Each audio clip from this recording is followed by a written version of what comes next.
স্কুলের মধ্যেই স্কুলের পোশাক পরে উচ্চস্বরে চটুল ভোজপুরি গান বাজিয়ে কোমর দুলিয়ে নাচ ছাত্রদের, যে ভিডিও সামাজিক মাধ্যমে ভাইরাল হতেই প্রশ্নের মুখে স্কুল কর্তৃপক্ষের ভূমিকা এবং শিক্ষা ব্যবস্থার মান।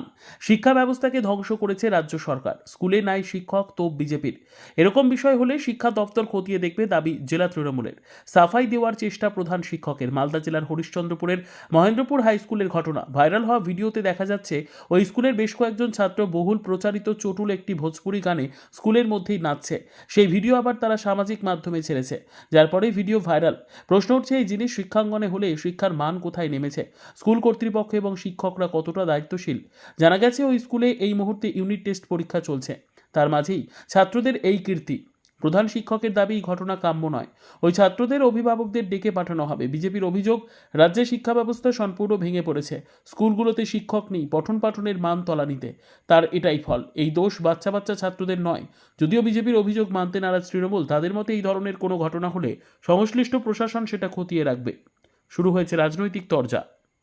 ভিডিওটা আপনার কাছ থেকে জানলাম, দেখলাম যে কিছু কিছু ছেলে, কয়েকজন ছেলে মিলে একটা গান করছে, কিন্তু এটা তো ঠিক না। কিন্তু এরা যারা, এদের গার্জেন কল করবো আমি, এরা কেন এই ধরনের করেছে, এদের যা শাস্তি সেটা আমরা নেব।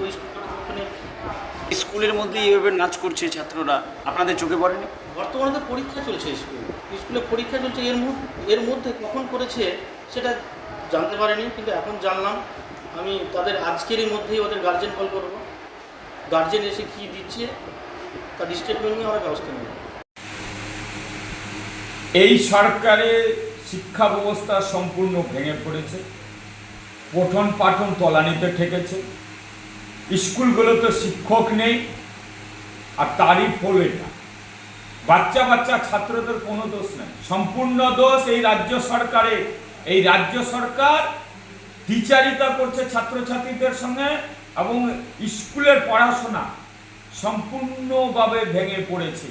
ওরা চায় যে পরবর্তী প্রজন্ম মূর্খ থাকুক, ভবিষ্যতে তাদের রাজত্ব চালানো, দুর্নীতি করতে শিক্ষা ব্যবস্থায় সম্পূর্ণ ভালো। এই ধরনের যদি ঘটনা ঘটে থাকে, কনসার্ন এসআই আছে, আমাদের এডুকেশন ডিপার্টমেন্টের এসআইরা প্রত্যেকটা সার্কেলের দায়িত্বে আছেন, তারা অবশ্যই এনকোয়ারি করে ব্যাপারটা দেখবেন।